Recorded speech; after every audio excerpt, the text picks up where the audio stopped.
Hola a todos, mi nombre es John Jairo Zapata Sandoval y les voy a hablar sobre la base del desarrollo de la alometría en insectos, un paper muy bueno.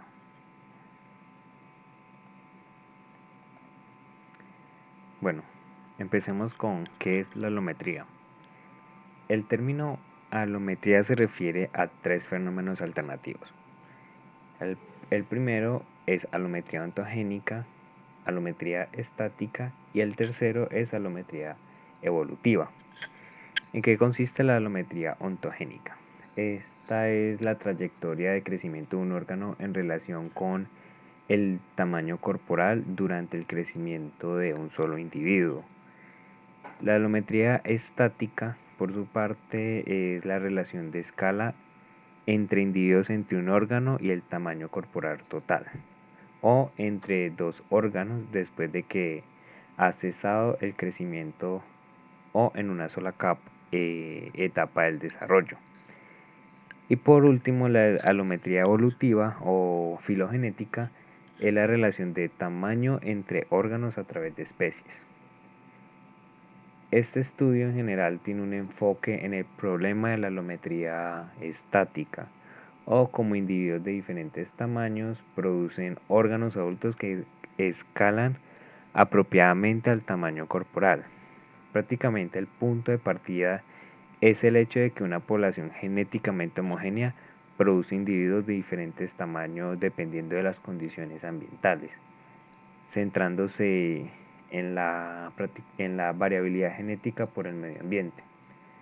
Esto sin ignorar el control genético del desarrollo.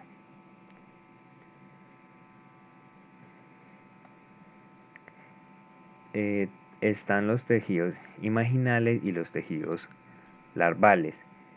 La discusión en este estudio va a centrar en el crecimiento de las células imaginales que forman los tejidos adultos, que también se llaman imago de holometábolos, que son insectos que están completamente metamórficos.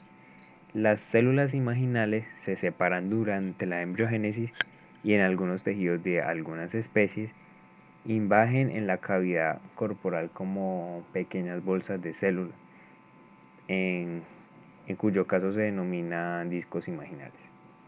La distinción entre estos tejidos imaginales y larvarios destaca uno de los puntos cruciales para comprender la alometría, que las diferentes partes del cuerpo crecen de diferentes maneras prácticamente.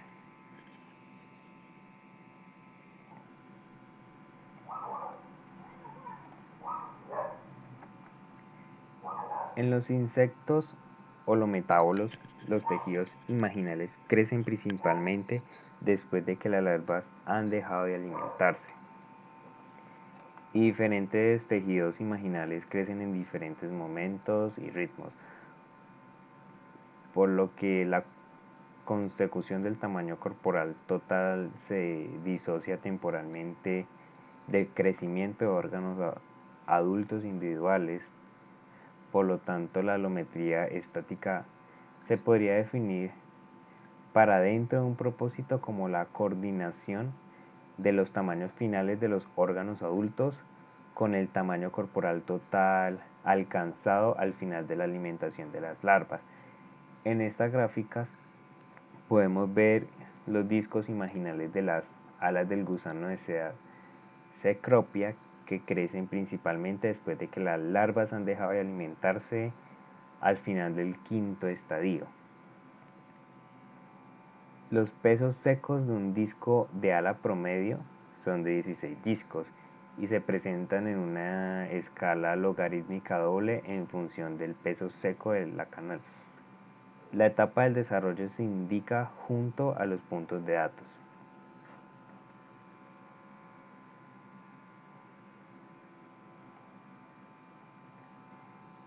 También se sugiere que los mecanismos de la alometría consisten en al menos dos procesos de desarrollo, que son totalmente distintos. El primero es la especiación de la identidad del órgano, que aquí están incluidas las propiedades básicas del crecimiento de ese órgano. El segundo es la modulación del crecimiento de órganos en respuesta a las condiciones encontradas por los animales a medida que se desarrollan y en particular en respuesta a su tamaño corporal real.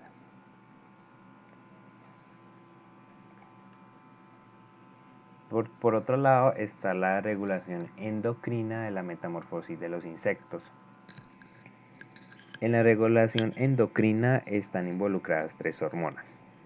La primera es la hormona juvenil sesquiterpenoide, JH.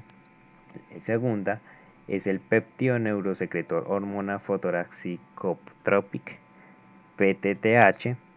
Y la tercera es la monoesteroidea de la muda ecdisona. Entonces, lo que pasa es que durante la primera parte de la etapa larvaria final, los cuerpos hayatos producen JH en niveles elevados, esa hormona juvenil, en respuesta a algún estímulo, como el logro de un tamaño corporal larvario crítico. Cesa la producción de JH y disminuyen los niveles circulantes de JH. Niveles suficientes bajos de JH circulante estimulan la liberación de varios pulsos breves de la hormona PTTH, y estas luego van a estimular las glándulas protorácicas para que secreten la ecdisona. Entonces la ecdisona se libera en 2 picos. El primero es un pequeño pico que desencadena cambios de comportamiento y también cambios fisiológicos. Entonces también hay un cese de alimentación por parte de la larva, también una purga del contenido intestinal y la búsqueda activa de un lugar para la pupación. Este pequeño pico también cambia el compromiso de la epidermis del desarrollo larval al desarrollo pupal. Entonces, el segundo pico de la ecdisona, que es mucho más grande, inicia la muda metamórfica. Esta cadena de eventos ha sido descrita como una cascada endocrina, ya que cada evento a su vez desencadena el siguiente, y dado que una vez liberado el PTTH, la muda metamórfica se vuelve irreversible. Entonces, en esta gráfica que vemos costado derecho, vemos una ilustración esquemática de esa cascada endocrina de metamorfosis de insectos holometábolos. Cerca del final del último estadio larvario, los cuerpos hayatas cesan la producción de JH, que es la hormona juvenil. Entonces, después de que los niveles de JH en la hemolinfa del insecto han disminuido, esta ausencia de JH circulante desencadena la liberación de la hormona PTTH. Y la liberación de esta hormona a su vez inicia la liberación de la hormona de muda, la ecdisona. Desde el primer pico de la ecdisona conduce a cambios de comportamiento en las larvas, incluye el cese de alimentación y la búsqueda activa de un lugar para la pupa. El segundo pulso de ecdisona inicia la muda metamórfica, que podemos ver aquí.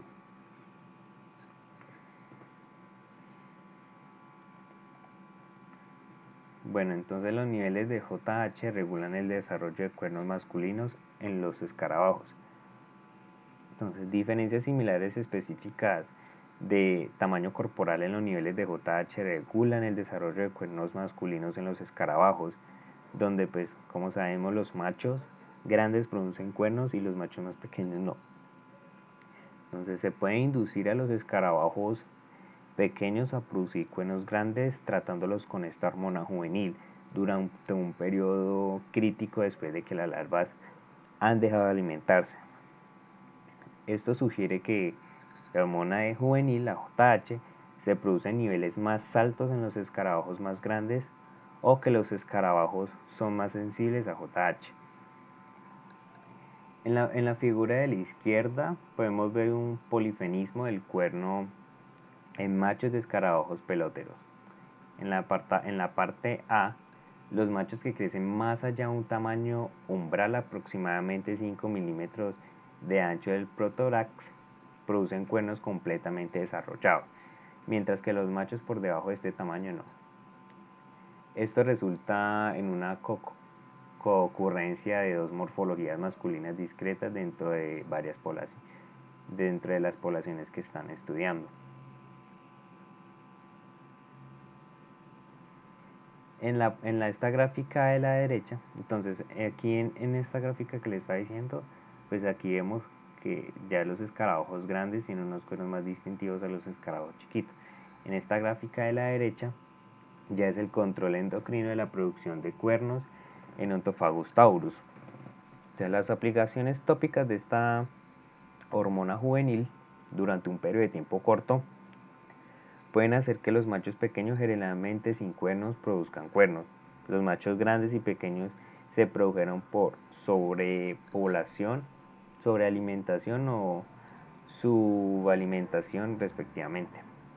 La producción dependiente del tamaño de los cuernos masculinos está regulada por la hormona juvenil durante un breve intervalo de tiempo muy tarde en el estadio larval final.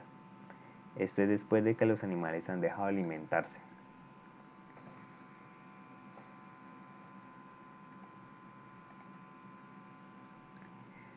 Paralelos con los vertebrados. Entonces, existen sorprendentes paralelismos entre la alometría de los insectos y el desarrollo de las extremidades de los vertebrados. Las extremidades de los vertebrados, como los discos imaginales, surgen de campos morfogenéticos de células que contienen una identidad autónoma. Entonces, los órganos de los vertebrados también contienen información autónoma que permite el crecimiento hasta tamaños finales correctos, al menos aproximados. En esta figura de la derecha podemos ver las extremidades de los vertebrados que contienen información de tamaño autónoma. Las extremidades anteriores izquierdas se trasplantaron recíprocamente en la etapa de yema de la cola y se analizaron 50 días después. Entonces esas ramas injertadas crecieron a tasas y hasta un tamaño final más similar a la rama de control de la especie donante. Por último, la forma de la alometría que se espera prácticamente en el estudio. Entonces, la forma de la alometría en el futuro. Los discos imaginales contienen de forma autónoma información de patrones que especifica su forma y quizás su tamaño aproximado independientemente del número exacto de células. Pero el crecimiento del disco también se ve modificado tanto por el crecimiento general del animal como por el crecimiento de otros discos. Eso fue todo. Muchas gracias.